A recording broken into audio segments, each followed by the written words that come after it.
Bien, alors je vais vous présenter aujourd'hui, en effet, dans ce séminaire, les résultats récents, et en effet, il y a énormément de choses récentes qui sont passées ces dernières années, sur la formation des galaxies, et je montrerai quels sont les échecs et les succès du modèle standard de lambda CDM, et j'essaierai de proposer peut-être d'autres modèles qui pourraient résoudre des problèmes.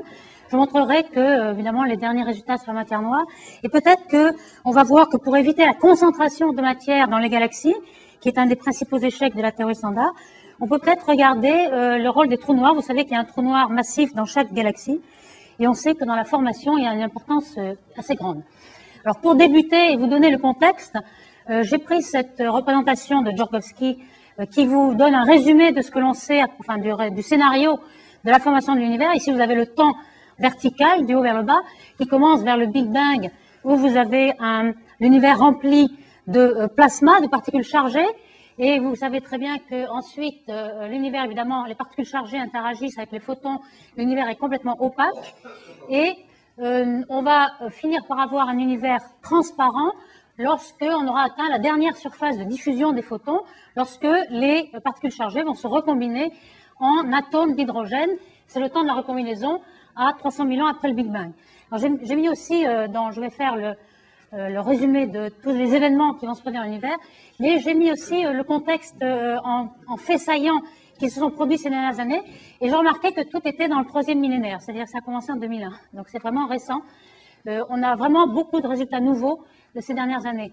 Donc entre autres, justement, après cette recombinaison, la matière ne s'est pas encore concentrée en structure, en étoiles, et on appelle cette période de Dark Age, ou bien l'âge sombre, si vous voulez. Donc il n'y a aucune étoile, et on pense que les premières étoiles, c'est-à-dire sans doute les amas d'étoiles et donc les petites galaxies qui vont se former, qui vont être 1 million de masses solaires ou 10 millions de masses solaires, vont se former à peu près à cette époque. Alors vous voyez les temps ici en rouge, c'est-à-dire un demi-milliard d'années. On sait aujourd'hui que l'âge de l'univers c'est 13,7 exactement, grâce aux résultats de WMAP dont je vais parler. Donc ici on sait que c'est à peu près z égale 6 ou 7, le redshift. On a à peu près un demi-milliard, on a les premières étoiles. Et puis peu à peu, ce qui va se former, c'est que autour de chaque petite galaxie qui forme des étoiles, ça fait beaucoup de rayons UV qui ionisent une bulle, comme est représentée ici, autour de l'univers. C'est-à-dire que normalement l'univers est rempli d'hydrogène atomique, donc est neutre. Et ensuite, vous allez avoir des bulles ionisées. Et peu à peu, il va y avoir un phénomène de percolation. Si vous voulez, les bulles vont ensuite se rejoindre. Au fur et à mesure que les étoiles, mais aussi les quasars, c'est-à-dire dans chaque petite galaxie, vous allez avoir un trou noir massif qui se forme, et donc de l'énergie gravitationnelle qui est très efficace à former de l'énergie, 10% d'énergie, d'efficacité. Et donc, à la fois les deux, il y a eu un débat pour savoir lequel dominer, mais en fait, les deux jouent un rôle dans la rayonisation de l'univers. On appelle ça renaissance cosmique, puisqu'il y a des événements très brillants qui se passent. Et on sait que la fin de la rayonisation est à peu près à 1 milliard d'années. Alors, comment on sait que cette réunion se passe ici? Les résultats, par exemple, de l'effet Gunn-Peterson, les premiers résultats de Djorgovski en 2001, étaient les premiers à trouver un quasar très lointain, z égale 6, où il y avait ce qu'on appelle effet Gunn-Peterson, un espèce d'absorption continue, un fossé d'absorption, juste après l'arrêt de Lyman alpha qui permet de découvrir le quasar, et qui trace de l'univers un gaz continu, si vous voulez, qui remplit tout l'espace. Alors que une fois que vous atteignez des redshifts plus bas, vous n'avez plus du tout d'absorption continue de gaz, donc le gaz n'est plus neutre, il est ionisé. Par contre, ce que vous avez à la place, c'est une série de petites absorptions qui sont des petits nuages que vous avez sur la ligne de visée à n'importe quel redshift et qu'on appelle la forêt Lyman alpha. C'est-à-dire qu'on a devant un quasar une centaine de petits nuages de systèmes absorbants.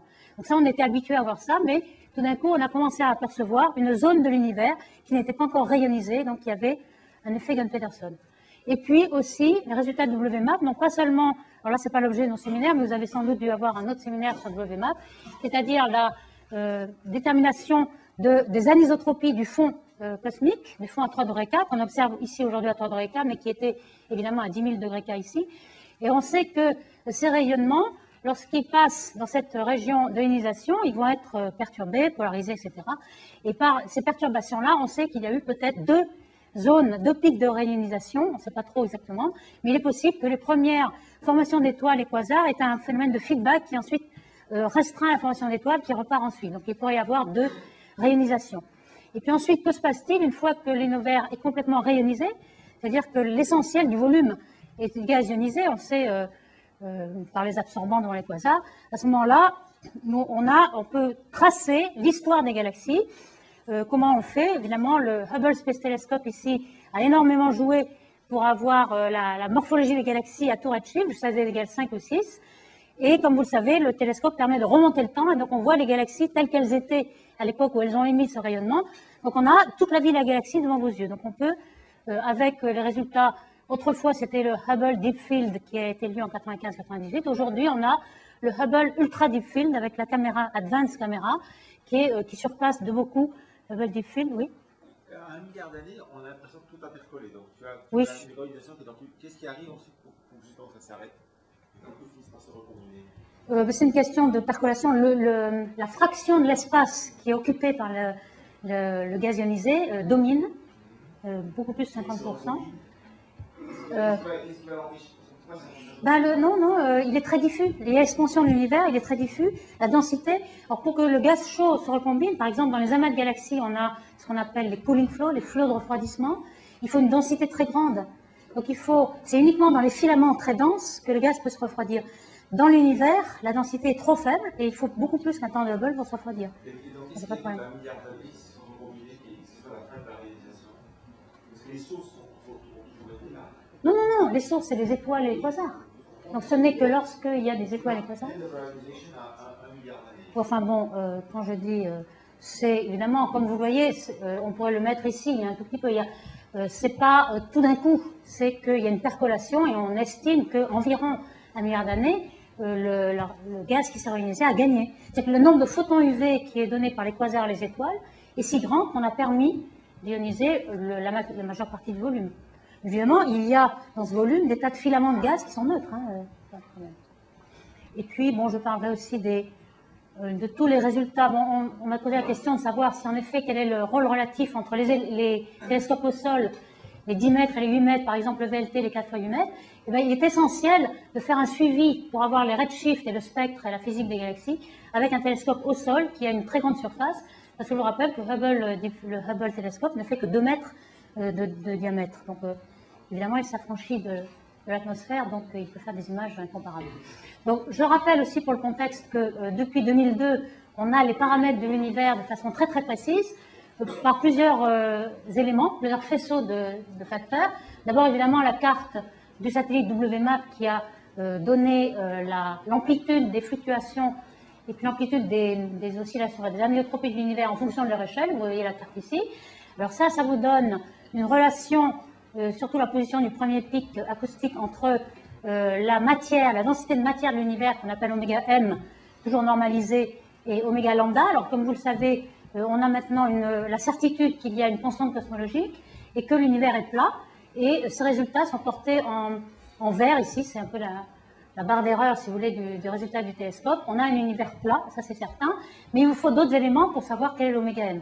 L'oméga m est donné par exemple par les lentilles gravitationnelles. On sait aujourd'hui faire ce qu'on appelle Wood-Lansing, c'est-à-dire du cisaillement gravitationnel, qui est représenté ici. Total, les deux, tout compris, toute matière, baryonique et non baryonique.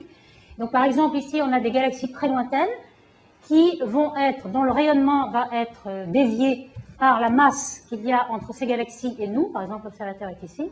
Et donc ce qu'on sait mesurer, c'est des très très faibles déformations dans la forme des galaxies. Évidemment pas sur une seule parce que c'est extrêmement petit, mais sur des milliers de galaxies, on peut faire des modèles et retrouver de combien ces galaxies sont perturbées et on remonte à la masse qu'il y a sur la ligne de visée. Et à ce moment-là, ça vous donne cette barre d'erreur ici, des lentilles gravitationnelles, c'est des oméga m. Et enfin, le troisième facteur qui permet de croiser ces 3 points et de tomber sur des valeurs assez précises des paramètres, c'est évidemment les supernovae. Alors voilà, symboliser ça, qui, on sait aujourd'hui, détecter des supernovae jusqu'à z égale 2, c'est-à-dire à peu près la moitié, plus de la moitié de l'âge de l'univers. Ce sont des étoiles toutes seules, individuelles, que l'on sait observer parce qu'elles sont très très brillantes, très très loin dans l'univers. On en a à peu près 200 aujourd'hui, mais il y en aura beaucoup plus tard. Et comme vous voyez, il y a 3... ici, ce qui est ploté, c'est la taille caractéristique de l'univers, comment l'univers rentre en expansion en fonction du temps, en milliards d'années. Ici, le point 0 où nous sommes. Le passé est ici. Évidemment, on regarde les supernovae dans le passé. Et on a 3 modèles avec une constante cosmologique lambda. Alors évidemment, c'est un peu différent des modèles que vous êtes habitués sans constante cosmologique. On a un modèle parabolique qui fait un big crunch, ou bien un modèle qui rentre en expansion hyperbolique. Ici, on a quelque chose qui commence à avoir une expansion décélérée, et puis ensuite, l'expansion se réaccélère grâce au terme, justement, lambda, d'énergie noire, qu'on est obligé maintenant de prendre en compte dans les modèles, puisque les supernovae confirment qu'il y a en effet au moins 70%, ou 75 ou 25, enfin à peu près, vous voyez la barre d'erreur est ici, qui donne en effet cette réaccélération. Alors en fait, le point d'inflexion qui change entre accélération décélérée et réaccélérée est un tout petit peu dans le passé à z égale 0,3, mais vous voyez qu'on a déjà passé le point d'inflexion. Donc là, avec ça, on est à peu près sûr. Et en plus, il y a aussi les super surveys, les relevés de galaxies qui ont été lancés il y a quelques années et qui commencent à donner beaucoup de résultats. Ici, par exemple, il y a une carte conforme, c'est-à-dire en échelle logarithmique qui ne déforme pas trop les structures. Ici, vous avez la distance à la Terre en mégaparsec. Mégaparsec, c'est 3 millions d'années-lumière. Ici, vous avez donc 3 milliards, et puis ici, vous avez 10 milliards. Donc ici, vous arrivez au Big Bang, lorsque vous arrivez à 13,7 milliards. Et donc, ce que vous voyez ici, c'est en fonction de la distance. Bon, ici, c'est une direction spatiale, sur le plan du ciel. Vous voyez, en fait, deux cônes. Pourquoi? Parce que c'est l'hémisphère nord et l'hémisphère sud.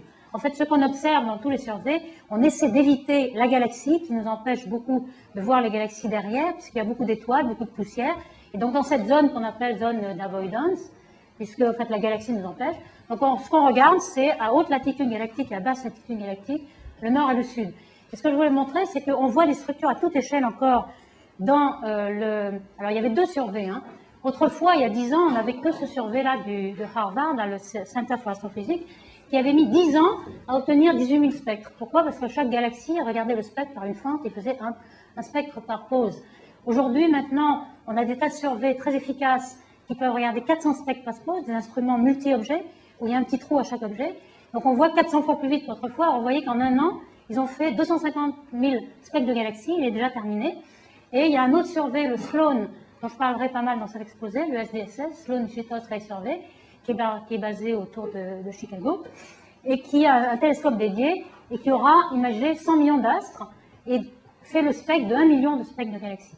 C'est ce survey-là qui permet, que je vous ai montré ici. Alors ce que vous voyez, c'est qu'on atteint jusqu'au Big Bang. Vous voyez qu'il y a des structures à toute échelle, on tombe toujours sur des structures qui ont la taille de l'échantillon, on n'arrive jamais à un univers homogène. Vous avez un petit peu de blanc là, mais c'est un progrès technique pour les redshifts en question. Et ce qu'on voit aussi bien, c'est que les structures s'amenuisent en fonction du temps, et ça c'est normal, puisqu'on remonte dans le temps. Hein, le télescope remonte dans le temps, donc vous voyez les structures, alors qu'elles n'avaient pas encore été formées. Ici, vous avez à chaque point est une galaxie. Mais vous avez ici, on sait que les amas de galaxies se forment après les galaxies, etc. Vous remontez à un moment où les amas de galaxies et les superamas n'étaient pas formés. Donc évidemment, on s'attend à trouver des structures qui s'amenuisent. Mais ça ne veut pas dire que si on pouvait regarder à z égale 0 et ne pas remonter dans le temps, on n'aurait pas de plus grande structure. Donc ici, vous voyez dans une échelle un peu plus, non pas logarithmique, mais linéaire cette fois, l'ancien Great Wall, ce qu'on appelait grand mur, qui était le grand mur CFA, qui faisait déjà toute la taille de l'échantillon mesuré. Et maintenant, vous voyez qu'il y a un énorme grand mur qui est 2 fois plus grand encore et qui fait encore toute la taille de l'échantillon mesuré. Donc on a un grand mur de Sloan et on ne voit pas d'homogénéité, si vous voulez, dans ce fractal. Ici, c'est le redshift, donc on a la profondeur. Hein, on a une dimension qui est le plan du ciel, XY. Bon, j'en ai qu'une ici parce que je n'ai pas de 3 dimensions, mais j'ai une dimension dans le ciel et puis une dimension, la profondeur. Il faut voir le spectre pour voir en Z. Si tu me permets, pour reprendre la question que tu t'es posée tout à l'heure, cet agrégat, il y a une dimension fractale qui est le même, oui. Si j'ai bien compris, que les dimensions fractales, la même dimension, pardon, que ce qu'on trouve en DLA, c'est-à-dire en oui. diffusion limited aggregation, oui, exactement. Il y a une certaine universalité de ces exposants critiques. C'est un autre séminaire. Donc ici, donc, je voulais dire que dans ce 2DF, par exemple, dans le survey terminé, on peut aussi, par la structure des galaxies, donc, confirmer le modèle qu'on appelle aujourd'hui de concordance, qui est tous les paramètres lambda égale 0,7, oméga égale 0,3. Ici, vous avez le spectre de puissance des fluctuations, enfin des fluctuations. Oui. Tu peux quand même dire un mot de comment ce modèle se raccorde à l'image que tu as montrée avec ce fractal. Ici c'est le spectre de puissance, c'est-à-dire... Disons, tu supposes qu'il y a une densité moyenne qui a l'air presque en On peut faire la transformée de Fourier ou l'autocorrélation de la carte, et on a la fréquence spatiale K. On n'a pas besoin d'avoir une densité moyenne du tout. On s'affranchit de ça parce qu'il n'y a justement pas de densité moyenne. Quand les gens font le calcul, ils considèrent quand même qu'on a un univers avec une densité. Mais c'est un tort. C'est un tort. Donc je ne rentrerai pas dans le débat, mais c'est un tort. Il n'y a pas de densité moyenne, très difficile à déterminer. Il vaut mieux prendre la TF, l'autocorrélation, sans supposer une densité moyenne. Donc ici, on a les fréquences spatiales, ici les petites échelles et les grandes échelles, si tu veux, et le spectre de puissance des échelles. Donc ici, vous avez les données du catalogue, et ici les modèles qui vous donnent, évidemment, en fonction d'oméga, donc l'oméga de la masse totale, la densité de masse totale, elle est en moyenne, bon là on la retrouve, hein, mais on n'a pas besoin pour l'étude, là on retrouve qu'oméga m égale 0,3. Donc on a beaucoup d'éléments qui confirment ce modèle de concordance. Donc maintenant que j'ai tracé le contexte, on va pouvoir essayer de savoir comment on peut étudier la formation des galaxies. Alors on a la carte WMAP qui donne les fluctuations initiales, très faibles, 10-5 à grande échelle, etc. Donc on connaît les conditions initiales du modèle, on peut faire des simulations qui partent des conditions initiales. Ici vous avez des simulations, on va voir cosmologiques, qui sont un outil pour savoir si on connaît bien le type de matière. On ne connaît rien de la matière noire, hein, donc on va faire plusieurs essais. Et on va essayer de voir si l'état final, qui est ici le Hubble Deep Field, correspond exactement à l'évolution qu'on a supposée. Hein. Donc vous voyez un peu le laboratoire, on a déjà les conditions initiales et les conditions finales. Ici. Non, ça aussi, mais aussi la structure des galaxies. Comme je vais le dire, on arrive actuellement avec le modèle de CDM, c'est-à-dire de matière noire froide, à représenter les grandes structures, pas mal de structures en filaments, etc. Par contre, dès qu'on arrive à l'échelle de la galaxie, rien ne colle. On arrive à un accroissement de une concentration de masse centrale qui ne correspond pas du tout à ce qui est observé. Donc c'est ça qui ne va pas, et peut-être qu'on n'a pas la bonne nature de la masse. Hein, c'est ça qui... Donc, comment cette simulation va pouvoir être faite? Bon, les principes de base sont évidemment la stabilité gravitationnelle. On a très peu à ce niveau-là pour la matière noire de physique, il n'y a que la gravité. Et puis, pour dire que ce n'est pas encore résolu, c'est que ce n'est pas si facile que ça. On pourrait dire, bon, ben voilà, l'instabilité gravitationnelle, vous la connaissez. C'est vrai que dans la Voie lactée, on sait former les étoiles par instabilité gravitationnelle, parce que dès qu'on a la masse de Jeans, on a une instabilité qui est exponentielle et on a tout de suite une étoile. Mais là, ce n'est pas vrai du tout, parce qu'il y a l'expansion. Donc, dans l'univers d'expansion, quand vous regardez les équations de Poisson et l'équation de l'air, etc., on peut montrer que le contraste de densité, delta rho sur rho, qu'on appelle delta pour simplifier, donc delta rho sur rho croît, non pas exponentiellement, mais linéairement, avec le facteur d'échelle de l'univers, c'est-à-dire l'expansion, R de t, qui est aussi le redshift 1 plus z. D'accord ? Donc, le gros problème, c'est que, vous voyez bien que les baryons ne peuvent se développer que lorsque la matière s'est recombinée, lorsqu'on a formé des atomes, parce qu'au départ, ils sont en équilibre avec le rayonnement, et le rayonnement empêche le collapse. Donc, comme la recombinaison a lieu à z égale 1000, vous ne pouvez développer que d'un facteur 1000 des fluctuations qui, on le sait, depuis Kobe et WMAP, sont même à grande échelle de 10-5. Donc, on voit qu'on n'arrivera pas à former des galaxies avec des baryons avec l'âge de l'univers. Donc, ça ne colle pas. D'où, on voit tout de suite qu'on a besoin de matière non baryonique qui n'interagissent pas avec le rayonnement, qui n'a pas donc ce défaut, qui doit attendre la recombinaison pour former des galaxies.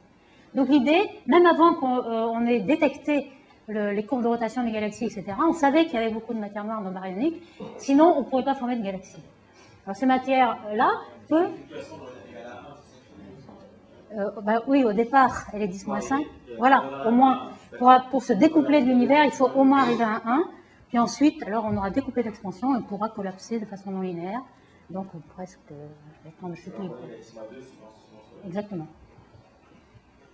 Donc ici, l'avantage des non-baryons, c'est qu'ils n'interagissent pas avec le rayonnement, donc on peut commencer à collapser bien avant la recombinaison. Et c'est ce qui se passe, on forme des puits de potentiel non baryoniques bien avant la recombinaison, et à la recombinaison, les baryons tombent dans les potentiels qui sont déjà préparés et qui ont déjà une certaine amplitude par rapport aux baryons qui n'ont pas d'amplitude, qui sont homogènes. Alors, les fluctuations, on sait un petit peu aussi la théorie de l'inflation, là aussi, c'est pas le sujet de ce séminaire ici, mais on sait que on a l'inflation prédit des fluctuations adiabatiques, on a un spectre qui est indépendant d'échelle, et donc, en résumé, on va avoir un P de K, c'est-à-dire le spectre de puissance, qui va être une loi d'échelle, et toutes les fluctuations, en fait, vont rentrer dans l'horizon avec une amplitude à peu près égale, c'est-à-dire, en gros, l'équation P de K, la loi de puissance en fonction des échelles, qui aura un exposant n égale 1. Alors cet exposant-là a été confirmé à la fois par Covey et par WMAP, donc on sait à peu près pour les grandes échelles. Et puis, donc ça veut dire que aux petites échelles, c'est en grande fréquence, vous avez une amplitude plus grande au départ. Et donc ça explique la formation hiérarchique, si vous voulez, puisque là un petit peu c'est symbolisé sur ce schéma, comment vont se former les structures hiérarchiquement. Vous avez la fraction de l'âge de l'univers, aujourd'hui 1, à 1% de l'âge de l'univers, donc bien après la recombinaison, vous avez la formation de petites structures qui sont de taille 1 million ou 10 millions de masses solaires, qui sont peut-être des amas globulaires, ou une galaxie naine qui est 10 millions. Et puis ensuite, les galaxies vont fusionner entre elles. Il y a un effet de grégarisme, enfin, il y a des zones qui sont beaucoup plus remplies de matière que d'autres. Donc, vous allez avoir des interactions et des fusions de galaxies. Et puis, peu à peu, vous allez avoir des structures à notre échelle qui vont devenir non linéaires, et qui vont former des galaxies un peu plus grandes, comme la Voie lactée, qui est à peu près une galaxie géante. Et puis, aujourd'hui, bon, on observe ici jusqu'à Z égale 4, 5, 6, hein, avec le Hubble, des galaxies couramment. Et puis, ici, ce qui se passe, c'est qu'on voit des amas de galaxies qui se découpent de l'expansion, donc qui deviennent gravitationnellement liées, non linéaires, des structures qui vont se former. Les amas de Virgo, Coma, etc. sont en train de relaxer. Et puis vous avez ici les superamas d'amas, donc la structure supérieure, qui aujourd'hui devient non linéaire. Donc vous voyez que c'est les petites structures qui se forment d'abord, c'est le scénario bottom-up. Alors il y a aussi un problème, c'est que c'est pas P de K n'est pas en K égale 1, N égale 1 tout le temps, mais vous avez ce qu'on appelle le tilt. À petite échelle, vous avez une chute, N égale moins 3, et ça c'est très important parce que c'est ce qu'on observe les petites échelles, c'est les galaxies. Alors pourquoi il y a cette chute? C'est que, bon alors il y a deux choses que j'aimerais dire ici, c'est que la matière noire aujourd'hui, c'est surtout la matière noire froide. Au départ, on avait plusieurs matières noires chaudes, hot dark matter ou CDM, mais la matière noire chaude sont des particules qui sont relativistes au découplage, elles ont un libre parcours moyen qui est très grand, et donc toutes les petites échelles sont nettoyées par la pression de radiation par exemple les neutrinos est un bon exemple de hot dark matter, ils sont complètement éliminés parce qu'on n'arrive pas du tout à former les petites structures. Mais il y a un peu le même principe arrive pour cette espèce de tilt dont je vous disais, le P de K. Pourquoi? Parce que lorsque l'univers, au départ, bien avant la recombinaison, vous avez un univers dominé par le rayonnement. Le rayonnement, la densité de rayonnement varie comme 1 sur R4, si R est la dimension de l'univers, alors que la matière, c'est en 1 sur R3. Donc au début de l'univers, vous êtes dominé par le rayonnement, et à ce moment-là, les structures qui sont à l'intérieur de l'horizon, c'est quoi? C'est à une taille CT, c'est la vitesse de la lumière et T l'âge de l'univers. Au début, l'horizon est tout petit, et le libre parcours moyen des photons, évidemment, c'est l'horizon, et il empêche tout le développement de ces fluctuations sur l'horizon. Donc il n'y a que les structures qui sont plus grandes que l'horizon qui peuvent collapser. Et donc c'est pour ça que vous avez ce tilt dans les petites structures. Les petites structures ne peuvent pas se développer parce qu'au départ, elles sont gênées par les photons, par l'horizon. Okay, mais lorsqu'elles rentrent dans l'horizon, c'est bon. Donc là, quand on regarde les grands surveys comme le Sloan survey, ici, vous pouvez mesurer, donc ici c'est un peu plus dans un diagramme d'observateur, vous avez l'échelle en millions d'années et la densité, les fluctuations de densité. Et vous voyez qu'on obtient une courbe, qui peut se traduire en P de K aussi, qui est tout à fait celle prévue, qui est en bleu ici. Ici, vous avez les grandes échelles qui ne sont échantillonnées que par le fond cosmique, CMB. Ici, vous avez les grands surveys de galaxies, par exemple le Sloan, l'hémisphère nord et sud. Ici, vous avez l'antigravitationnel, et ici, tous les absorbants d'hydrogène, du fourré-lumen alpha, qui vous donnent ces petites échelles. Donc, on arrive maintenant, avec le modèle lambda CDM, à bien reproduire le spectre des fluctuations, et pas des fluctuations, des structures, en fait. Et donc, ça correspond, je résume ici un petit peu les points fondamentaux, sur la croissance d'une fluctuation typique d'échelle 10 puissance 14 masse solaire, c'est-à-dire d'un amas de galaxies environ, qui prend aujourd'hui une taille de 8 mégaparsecs. Ici, vous avez delta rho sur rho, le contraste de densité, en fonction de l'âge. Au début de l'univers, donc, cette structure, elle est plus grande que l'horizon, donc elle croît comme le facteur d'échelle, linéairement. Et puis, ici, elle rentre dans l'horizon, donc le parcours moyen des photons va l'empêcher de collapser, donc elle continuerait comme ça. Et puis ici arrive l'équivalence matière-rayonnement. Donc à ce moment-là, si vous avez de la dark matter qui domine, elle peut commencer à collapser avec une échelle linéaire, qui est juste parallèlement au facteur d'échelle. Et puis vous voyez que si vous n'aviez que des baryons, eh bien, ces baryons devraient attendre la recombinaison de la matière pour pouvoir collapser. Alors à ce moment-là, ils commenceraient à collapser, à se développer de façon linéaire jusque-là, et c'est ce qu'on disait tout à l'heure. Les observations sont là, c'est-à-dire que les amas de galaxies sont non linéaires aujourd'hui, et on ne pourrait pas les former. Okay, donc par contre, dans le modèle CDM, vous avez des baryons qui ici tombent dans les puits de potentiel de la matière noire, qui se sont déjà formés plus tôt, et donc vous pouvez former les galaxies. Donc ici, c'est un petit peu le résumé du schéma global. Et donc là-dedans, vous voyez qu'on forme des galaxies, quand on revient à petite échelle, un petit peu comme cette arme de fusion qui est relativement intuitif et assez clair à voir ce qui se passe. Ici, vous avez le temps qui descend verticalement. Et l'idée, c'est qu'on va former au début, juste un peu à z égale 20 ou 10, des petits embryons de galaxies, des petites briques de base, qui vont ensuite fusionner pour donner, aujourd'hui, par exemple, la Voie lactée, qui est la racine de l'arbre, aujourd'hui. Donc on a vraiment une structure hiérarchique de formation. Alors ici, j'ai une petite simulation qui vous montre comment, justement, on peut partir d'un petit volume d'univers. Bon, l'univers peut être très bien infini, hein, c'est juste un petit volume. Et qui vous donne, bon, ça c'est pas en échelle comobile, donc vous avez à la fois l'expansion de l'univers et la formation des structures, donc les deux mouvements qui sont un peu contradictoires entre l'expansion et puis le collapse. Donc vous voyez que vous collapsez selon certains filaments qui ressemblent beaucoup aux grandes structures trouvées dans le Sloan Sky Survey, et vous voyez que vous formez des amas de galaxies qui ont des galaxies, et ainsi de suite. Donc ça vous donne une image globale du genre de simulation que l'on sait faire si on prend la matière noire, qui n'est pas vue ici, mais la matière visible. Oui, là il y a le Anderson, voilà. Voilà, et l'expansion évidemment. Et c'est périodique. En général, on fait un cube, bon, ici c'est une forme un petit peu sphérique, et on le met périodique. Hein, alors justement, on connaît tout à fait les densités maintenant. Donc la matière, on met 0,3, etc. Dans les paramètres, là, ce qu'on va faire varier, c'est autre chose. On va voir ce qu'on fait varier. Donc dans une simulation de ce type-là, de façon un peu plus statique, vous avez la matière noire, là on a décomposé les trois. Vous avez la matière noire qui forme ces filaments.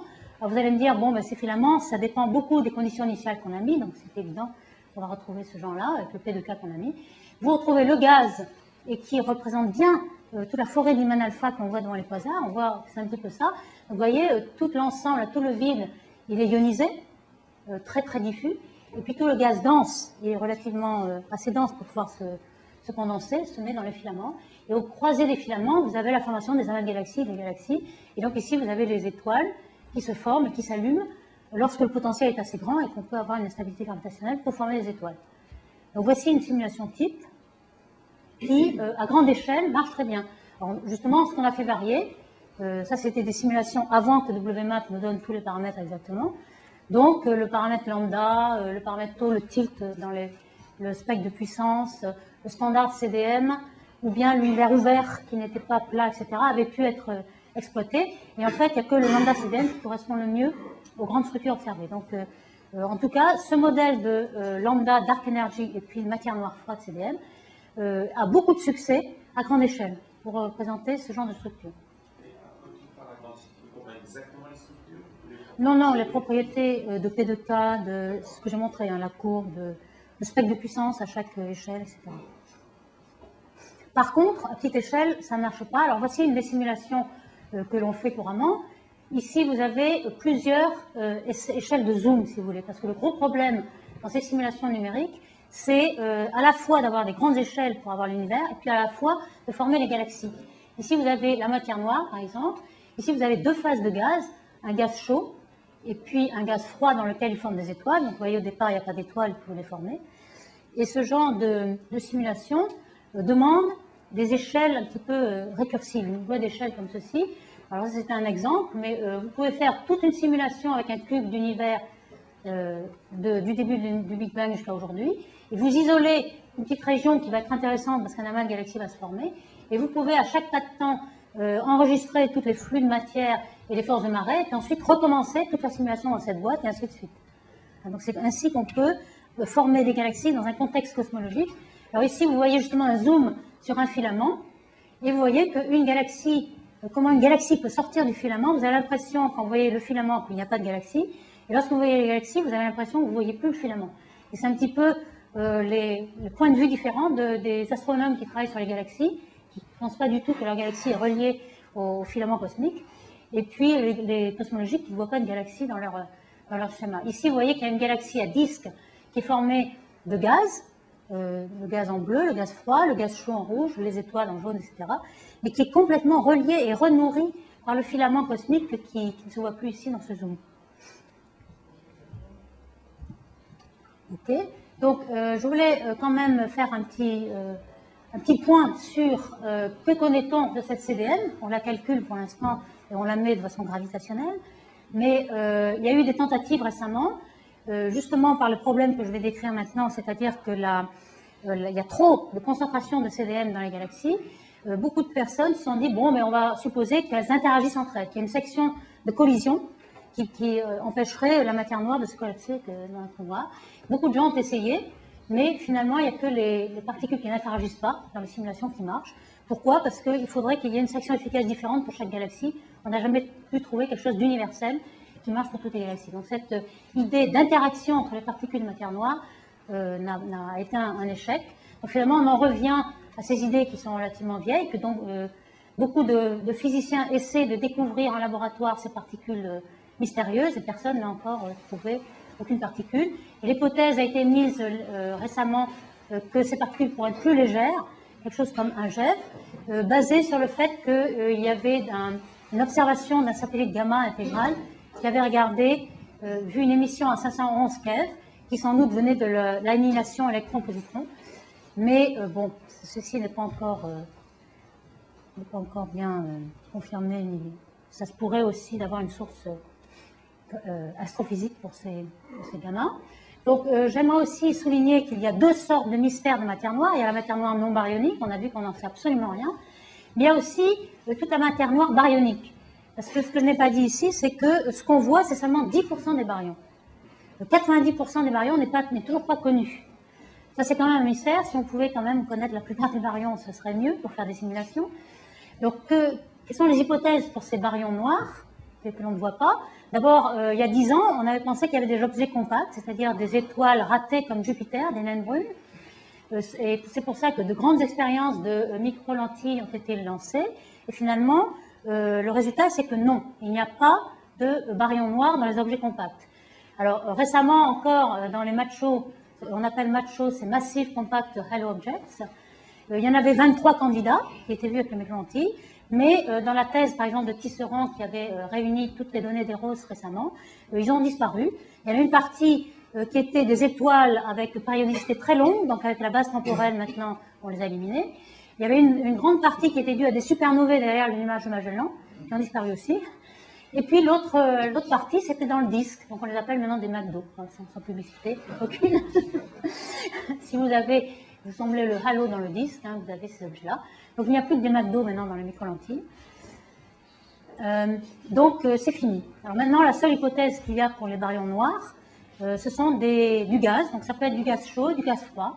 Nous, on avait émis un modèle qui ça pourrait être du gaz froid, donc pourquoi pas. Hein, ça dépend de ce que vous pensez, quelles sont les premières structures de gaz lorsque l'univers est encore dans l'âge sombre. Il semble que les premières structures à se recombiner, et on a vu que la masse de Jeans à cette époque-là, au début, après la combinaison, c'est de l'ordre de 10 puissance 6 masses solaires. Donc c'est ce qu'on appelle des Giant Molecular Clouds, du GMC. Et on les connaît très bien, ceux-là, parce qu'il y en a plein dans la galaxie. Comme ils sont enrichis en métaux, on peut les observer, etc. On sait qu'ils ont une structure fractale. Et si on se base sur cette physique-là, il pourrait très bien se former ces GMC. Alors le gros problème que les gens avaient vu pour la formation au début de l'univers, c'était la fameuse catastrophe de refroidissement. On pensait que si tous les baryons se condensaient à cette époque-là, il y aurait énormément d'étoiles, beaucoup plus que ce qu'on voit aujourd'hui. Donc il fallait le freiner, et les gens finalement sont tournés vers un gaz qui reste chaud, et qui, par des chocs, se virialise à la température virielle des puits potentiels de matière noire qui se forment à cette époque-là, et se sont éloignés de l'hypothèse du gaz froid. En fait, il est très possible que ce gaz froid ne forme pas d'étoiles du tout. Ils sont en équilibre à cette époque-là avec le CMB qui, évidemment, fait 200 K à cette époque-là. Ils peuvent refroidir de façon isotherme avec le H2, l'effet de H2. Donc, il n'y a aucun problème pour avoir tous ces baryons sous forme de gaz froid. Alors, par exemple, autour d'une galaxie comme la nôtre, ici, on la voit par la tranche. Vous avez le bulbe, le disque. Le Soleil serait, par exemple, ici. Et tous les baryons noirs seraient dans ce disque de gaz, qui serait le début du filament que vous avez vu dans les simulations cosmologiques. Une galaxie est toujours au milieu de ces filaments, et la majeure partie des baryons serait dans les filaments quand même. Parce qu'il faut bien dire que dans le budget des baryons, on a 10% dans les galaxies. Hein, il nous faut, pour expliquer la courbe de rotation, donc la vitesse de rotation de la matière ici, dans les galaxies, il nous faut absolument doubler la masse des baryons, c'est tout. C'est-à-dire que vous avez 10% visibles et vous mettez 10% de baryons noirs dans les galaxies. Donc 80% des baryons est encore dans le filament, dans le réseau de filaments, l'étoile d'araignée cosmique. Donc de toute façon, les baryons noirs sont à l'extérieur des galaxies. Mais il y en a largement assez pour faire toute la matière noire des galaxies, les baryons. Il y a pas eu un article récemment dans Nature qui a justement mesuré l'enjeu moléculaire à l'extérieur des galaxies et les autres. Oui, alors justement, je vais montrer celui-là. C'est pas dans Nature, c'est dans Science, par exemple. Il y a Grenier et al. Qui ont mesuré. Et ça, je le mets ici parce que c'est quand même assez surprenant que ce sont des nuages locaux qui sont à 100 parsecs du Soleil. C'est vraiment la banlieue du Soleil. Et on ne sait toujours pas quelle est la masse de ces nuages. C'est pas celui-là, mais il y en a d'autres. C'était mesuré au télescope, on mesurait le monoxyde de carbone.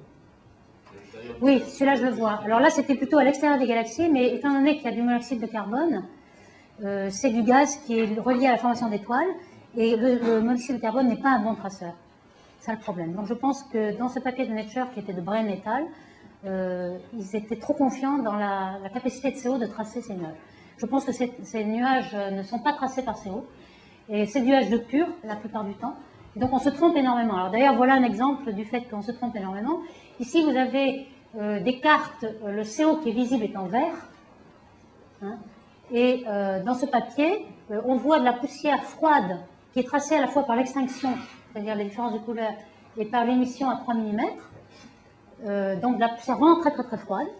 Et puis, ce qui vient confirmer cette idée est qu'on observe des gammas. Alors les gammas, c'est le résultat de l'interaction entre les rayons cosmiques et toute matière, tous les nucléons possibles, qu'ils soient sous forme H1, molécules, etc., ionisés. Donc là, on trace vraiment tous les nucléons, si on connaît le flux de rayons cosmiques, mais on peut penser qu'au niveau du Soleil, on le connaît, puisqu'on a vraiment dans le voisinage du Soleil. À ce moment-là, on voit que l'émission des gammas montre qu'on a exactement cette forme-là, si vous voulez. Alors pourquoi ça a changé récemment? C'est qu'au départ, les observateurs gamma avaient juste pris tous les nucléons qui étaient associés au CO, les molécules tracées par CO et puis le H1 hydrogène, et tout le reste, ils les avaient confondus avec des sources ponctuelles qui étaient des pulsars. Alors on sait aujourd'hui, on a plus de résolution spatiale, qu'au moins la moitié de leurs gamma ne sont pas du tout des pulsars, mais ce sont des climpes. Et tous ces climpes, tous ces pulsars, ils étaient associés aux nuages moléculaires comme par hasard. Et finalement, ils retrouvent qu'il y a au moins un facteur 2 au voisinage du Soleil dans la masse des nuages, et ils ne sont pas tout à fait confondus avec la masse des nuages visibles, ils sont comme des enveloppes. Il s'agirait enfin on peut expliquer cela en disant qu'au centre des nuages, vous avez la formation d'étoiles, et c'est le cas, et donc le CO est excité, les molécules sont excitées et rayonnent, et au bord, vous n'avez pas de formation d'étoiles, et en effet, il n'y en a pas, et vous avez énormément de gaz moléculaire qui n'est pas excité, et qui fait partie du gaz sombre. Donc là, vous avez déjà un facteur 2 dans les nuages très très proches du Soleil, et donc très loin, vous pouvez très bien avoir un facteur 6, 7 ou 10, et c'est le seul facteur qu'il nous faut pour avoir toute la matière noire des galaxies.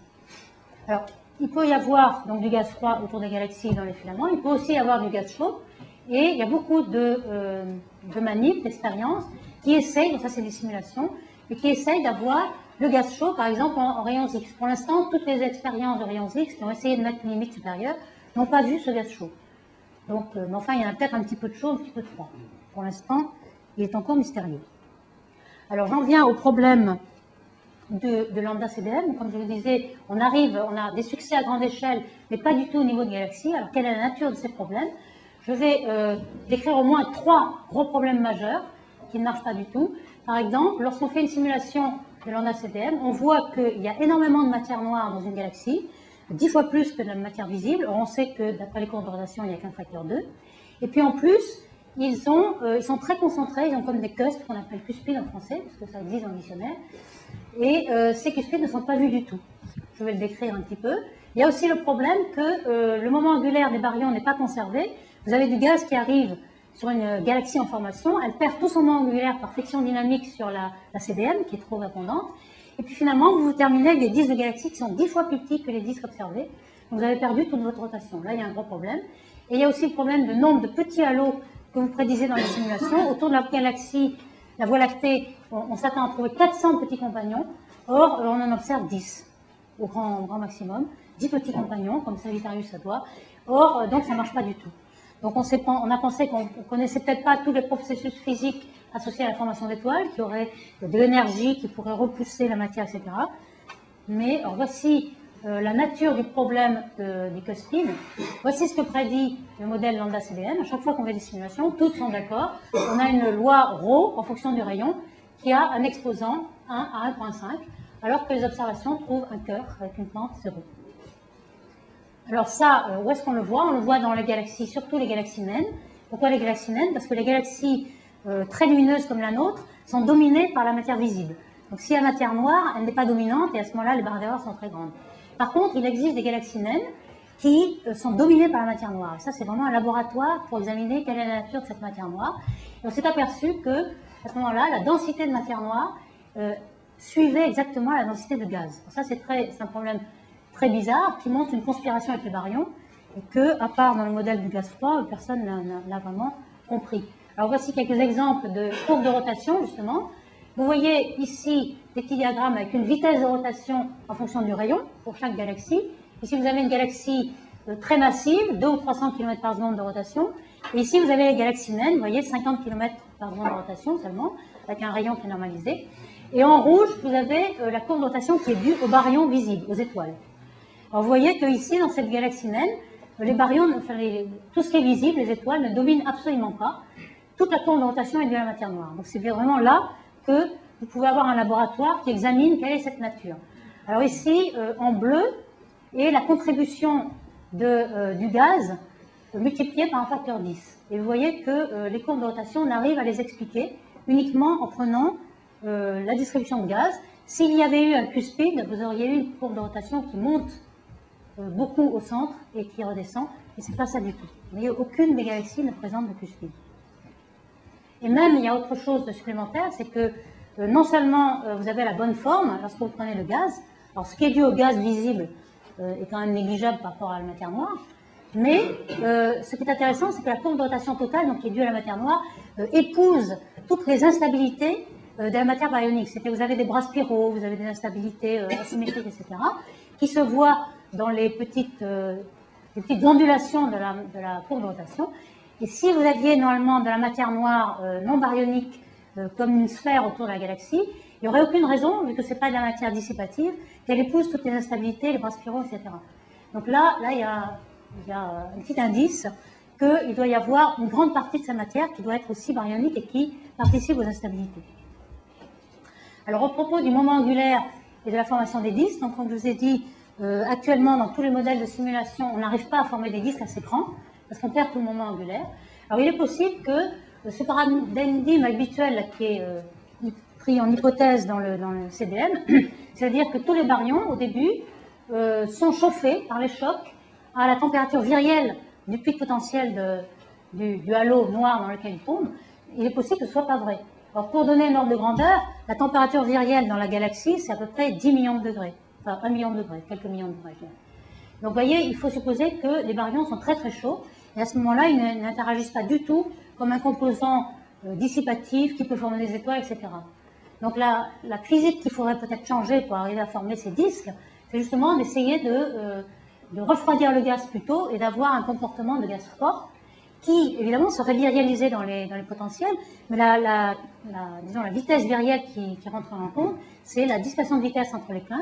Vous auriez des climbs de gaz froid qui auraient une certaine dispersion de vitesse, mais le gaz en lui-même pourrait être à 10 ou 20 K.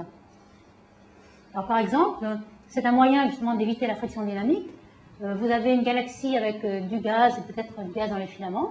Donc ce gaz froid ne va pas suivre comme une seule entité la galaxie. Alors, si ça suit comme une seule entité, vous avez une friction dynamique énorme, parce que vous avez un gros corps qui tombe dans une mer de particules ici. Et à ce moment-là, le corps va tomber vers le centre et vous aurez perdu tout votre moment angulaire.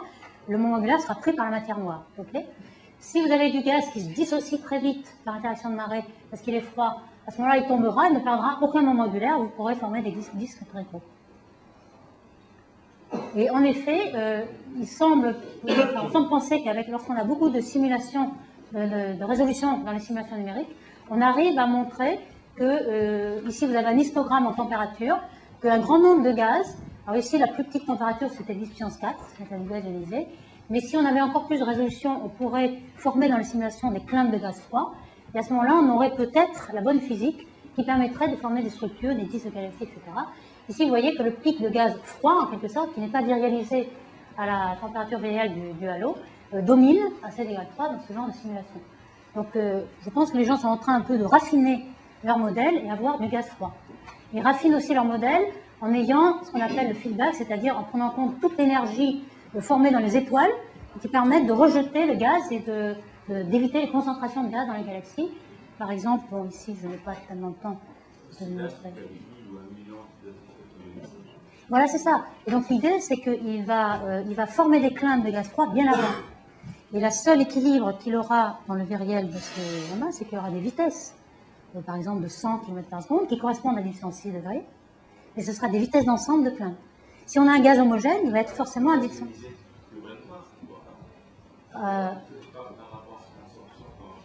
Non, non, non.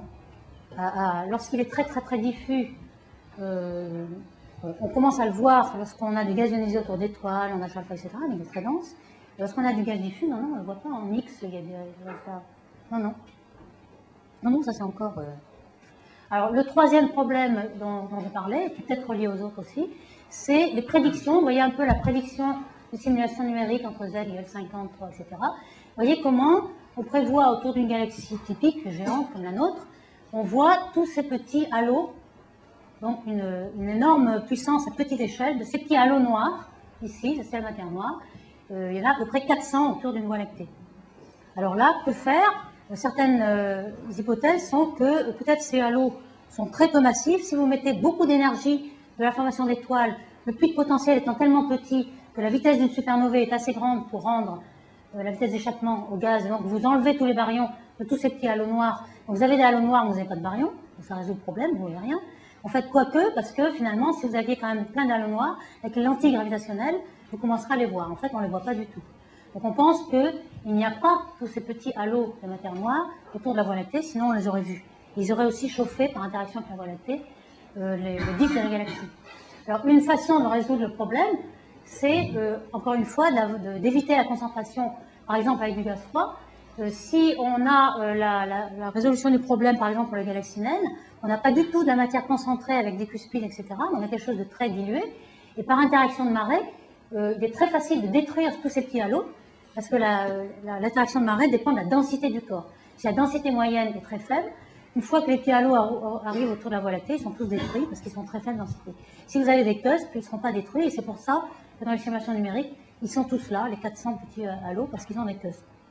Donc les deux problèmes sont reliés. Alors, il y a aussi une structure, là, les amas de galaxies, qui est très intéressante pour savoir quelle est la nature de la matière noire. Et c'est que la structure de la matière noire baryonique et non baryonique est complètement différente de ce qui se passe dans les galaxies. Donc ça, j'aimerais passer quelques minutes dessus. C'est qu'ici, dans les amas de galaxies, il y a énormément de gaz chaud qui est tellement important, même le gaz chaud, la masse de gaz chaud est 10 fois supérieure à la masse des galaxies, ce que vous voyez en étoile. Et finalement, on n'a plus aucune matière invisible baryonique dans les amas de galaxies. Donc on a vu tous les baryons. On a même le rapport de masse baryonique, hein, c'est l'oméga B sur l'oméga N, qui est de 15%. Ça, on le sait pour diverses raisons, d'abord par WMAT, mais on le sait aussi par l'nucléosynthèse primordiale. Depuis très longtemps, on sait qu'il y a ce facteur de oméga baryon, il n'y a pas de problème. Alors, comment ça se fait? Là, c'est assez curieux. Ici, vous avez la fraction baryonique dans les amas de galaxies en fonction de la densité. Et vous voyez qu'au bord de l'amas, c'est un petit peu le rayon, hein, c'est une quantité proportionnelle au rayon de l'amas. Vous voyez qu'au bord de l'amas, on atteint la fraction baryonique de l'univers total. Donc, tous les baryons sont vus, si vous voulez. Donc, on n'a plus de baryons noirs, ou peut-être un tout petit peu au centre, on n'a plus de baryons noirs dans l'amas. Et en fait, tous ces baryons, ils sont sous forme de gaz chaud. Et on pense que même si autour de chaque galaxie, le gaz est froid, lorsque vous formez un amas et vous faites les interactions de galaxies, ils vont se chauffer dans le choc. Et alors cette fois-ci, vous allez avoir un gaz homogène et à la température virielle de l'amas, qui est cette fois-ci 10 millions de degrés. Donc là, c'est assez intéressant. On sait où sont les baryons, pour une fois. Et puis, on sait aussi, c'est aussi un laboratoire pour savoir ce qui se passe lorsqu'il y a un gros trou noir au centre de la galaxie. Ici, vous avez un gros trou noir, en général, au centre des amas, de la galaxie centrale des amas. Et ça, c'est le gros problème du refroidissement de ce gaz chaud. On sait depuis longtemps que la densité de ce gaz chaud au centre est très forte. Donc, le temps de refroidissement est inférieur au temps de Hubble. Donc on s'attend à avoir tout un flux de refroidissement au centre des amas. Et puis pendant très longtemps, on ne l'a jamais vu. Maintenant, on commence à le voir, mais surtout, les télescopes X, les résultats récents de Chandra et d'XMM, qui sont deux télescopes X, ont montré que les flux de refroidissement, ils étaient beaucoup plus petits et ils étaient autorégulés. Alors ici, vous avez un exemple d'un amas proche, l'amas de Persée, où on voit justement, avec cette image H-alpha assez spectaculaire, vous voyez tous les filaments. Ici, vous avez une énorme galaxie, une galaxie CD cannibale qui montre que toutes les galaxies sont au passage. Puis vous avez tous ces filaments H-alpha qui sont à l'échelle beaucoup plus que galactique, qui sont comme du gaz qui se refroidit et tombe sur le centre. Ici, vous avez une image HST qui montre aussi la poussière. Et ici, vous avez l'image en X. Alors là, je ne sais pas pourquoi. Voilà. Mais c'est vrai, il y avait un petit film là qui montre ce qu'on représente. Le cooling flow arrive vers le centre, forme un noyau actif avec des jets radiaux. Et vous voyez que ces jets vont créer des bulles de plasma, ils vont pousser les bulles ici. Alors si j'arrivais à revenir...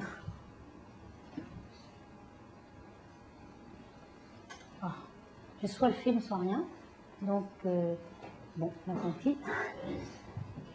Donc, ce phénomène-là de noyau actif, où on alimente un trou noir, il se passe dans plusieurs amas. Vous avez un autre exemple d'amas ici. Vous avez une galaxie qui est au centre ici, et vous avez les jets radiaux qui sont symbolisés par les contours radiaux ici. Et vous voyez que ces jets radiaux poussent le plasma chaud, et ce que vous voyez en couleur, c'est l'image X de refroidissement du gaz. Et donc, ça pousse des cavités et on a le gaz qui se refroidit autour. En fait, on s'aperçoit que l'espèce de feedback, là aussi, on a la même chose. Hein, vous voyez les jets radiaux qui ont poussé le gaz et le gaz se refroidit au bord de ces cavités. On pense maintenant que ces cavités, c'est tout un phénomène de refroidissement en bulle qui est stoppé, si vous voulez, régulé par l'énergie du trou noir. Et ce phénomène qui est à l'échelle de la même galaxie pourrait se reproduire à l'échelle de chaque galaxie, puisqu'on a trouvé une loi de proportionnalité entre la masse du trou noir, on sait maintenant avec le HST avoir une vitesse autour du centre de chaque galaxie et donc la masse du trou noir.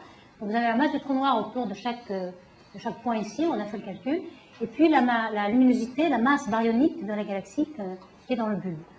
Donc cette relation qui semble meilleure avec la vitesse d'ailleurs ici, indique que la matière baryonique, c'est-à-dire les étoiles qui se forment dans le bulbe de la galaxie, croissent avec la même vitesse que le trou noir, qui est alimenté dans le même... Il y a un processus, disons, d'autorégulation, de formation d'étoiles, et puis trou noir. Alors, dans les quelques minutes qui restent, là, j'aimerais vous parler d'une autre éventualité. Si on veut résoudre tous les problèmes du lambda CDN que je vous ai passé, c'est de changer tout bonnement la dynamique newtonienne. Si on change les lois de la gravité, alors là, on va montrer que on peut peut-être résoudre tous les problèmes que j'ai dit, et on peut aussi remplacer la matière noire. Mais on n'aura plus besoin de CDM. Alors ça, c'est un modèle Non-Modified Newtonian Dynamics qui avait été émis par Moti Milgrom il y a 20 ans, 1983, et qui était très empirique, c'est-à-dire qu'il avait essayé de fitter toutes les courbes de rotation des galaxies. Ici, vous en voyez une, celle que je vous ai montrée tout à l'heure. Et il suffit de dire qu'au-dessous d'une certaine accélération, qui est très petite, 2×10 mètres par seconde carré, la loi de Newton n'est plus Gn, l'accélération ressentie par les étoiles, etc., mais elle est le G du monde, M pour monde, qui est racine carrée de cette constante-là et de Gn. Donc c'est quelque chose qui n'est plus du tout linéaire dans les masses que la source de l'accélération, ce qui est très perturbant quand on fait les calculs. Et puis, jusqu'à un certain temps, c'était assez empirique. Il n'y avait pas vraiment de théorie covariante pour expliquer l'équivalent de la relativité générale et puis les antigravitationnels, etc. Donc cette loi, depuis 20 ans, elle avait été utilisée comme alternative, mais disons, personne n'y croyait trop. Pourtant, toutes les courbes de rotation marchent avec cette théorie. Vous n'avez plus du tout de matière noire non baryonique. Vous n'avez que des baryons plus monde, c'est-à-dire vous changez la loi de gravité. Et vous voyez que vous avez un seul paramètre à 0 qui fit toutes les courbes de rotation. Donc il y a quand même une certaine universalité. Et puis, elle fit aussi les données de WMAP. Ici, vous avez les pics acoustiques qui étaient fités ici par le modèle lambda CDF, le classique. Et puis ici, vous avez le travail de McGrath qui a fité au moins les deux premiers pics. Le troisième, il y a encore un petit problème. Mais il prétend qu'il y a des barres d'erreur qui sont assez grandes pour que peut-être ce ne soit pas encore décisif. Mais vous voyez que les deux premiers pics sont bien cités par une modification de la loi de gravité. Alors, il y a un tout petit problème pour les quadrupoles et octupôles, mais ça c'est dans les deux théories. On sait qu'il n'y a pas assez de puissance à très grande échelle. C'est pour ça que des gens comme Luminet à l'Observatoire de Meudon ont proposé que l'univers n'était pas complètement infini, mais fini, et donc ne permettait pas le développement des longueurs d'onde de très grande échelle. Il faut le replier sur lui-même. Bon, ça c'est un problème dans les deux cas, hein, que ce soit monde ou en CDM. Alors par contre, pour monde, vous avez un développement très récent qui est, depuis mars 2004, Jacob Bekenstein a trouvé une théorie covariante de Lorentz qui permet d'expliquer à la fois, de rentrer dans les détails pour le CMB et puis pour les lentilles gravitationnelles. Et ça permet d'expliquer la déviation des rayons lumineux dans ce cadre-là, avec cette gravité-là. Donc finalement, après les premiers développements, il y a à peu près 10 ans, où il avait déjà résolu le problème de la conservation du moment, puisque au départ, la théorie ne résolvait pas ce problème-là, mais il y avait une formulation lagrangienne qui avait été émise, il y avait encore des problèmes. Maintenant, tous ces problèmes disparaissent avec cette théorie, donc je vous engage si vous êtes intéressé à les regarder. Mais c'est grâce à cela que tous les théoriciens maintenant s'animent à nouveau sur cette possibilité de monde, c'est-à-dire qu'on pourrait se débarrasser complètement de la CDM, de la matière non baryonique, qu'on n'a encore pas vue. Ok, donc en conclusion, vous voyez qu'on a fait d'énormes progrès dans ce troisième millénaire, on a tous les paramètres de l'univers, on sait qu'il y a 15% de baryons et 85% peut-être de non-baryons, donc ce n'est pas ce que c'est. Mais on ne sait toujours pas ce que sont 90% des baryons noirs. Vous voyez un peu les cas. Ici, on sait que le CDM marche très bien pour les grandes structures. Quand on commence les conditions initiales données par WMAP, on arrive aux conditions finales, dans les surveys de SDSS. Mais il y a tous ces problèmes qui sont résolus, c'est-à-dire à l'échelle de la galaxie, le CDM ne marche pas du tout. Il concentre beaucoup trop de matière au niveau des galaxies. On ne peut pas former de disques de galaxies, elles sont tout petits. Et on a des tas de petits compagnons qui ne sont pas observés. Donc, soit on va résoudre ce problème dans les années futures avec les grands ordinateurs en changeant un peu la physique des baryons, ou alors on va changer complètement la loi de gravité.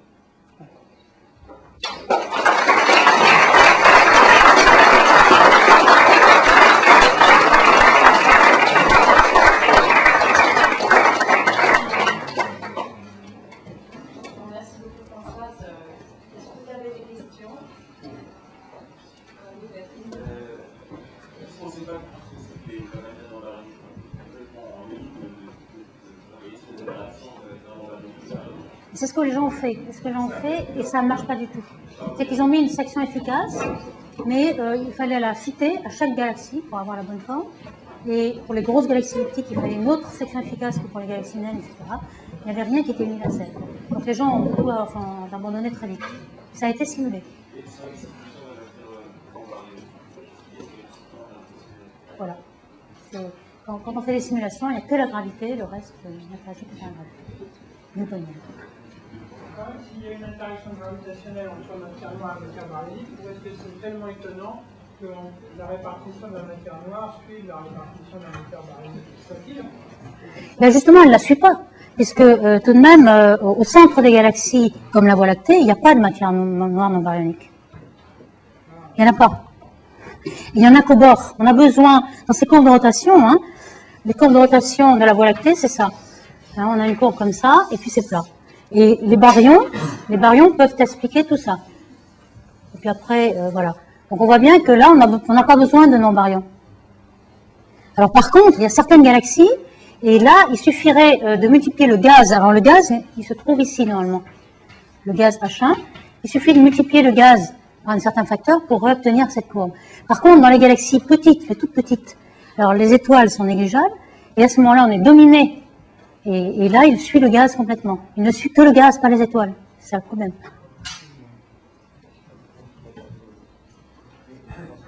Dans tous ces amateurs, y a-t-il une probabilité de trouver beaucoup d'étoiles en dehors des galaxies? Oui, il y en a un petit peu, et surtout dans les amas de galaxies. On a trouvé en effet, les gens ont fait dans l'amas de Virgo, il y a énormément de flux qui sont dus à des interactions de galaxies qui font des queues de marée. Et ces queues de marée trouvent la vitesse d'échappement, enfin elles sont quand même liées à l'amas. Et on voit des courants comme ça d'étoiles. Les gens ont estimé qu'il y avait peut-être 10% ou 20% d'étoiles de l'amas qui étaient au milieu des galaxies. Et ça, c'est les amas, hein, qui sont issus des galaxies. Ils ne sont pas issus de la formation initiale. Non, alors là, issus de la formation initiale, on n'a aucune évidence. Parce qu'il y a une certaine métallicité dans ces étoiles qu'on peut mesurer. Et en général, c'est la métallicité attendue pour du gaz qui vient des galaxies qui ont été enrichis de métaux.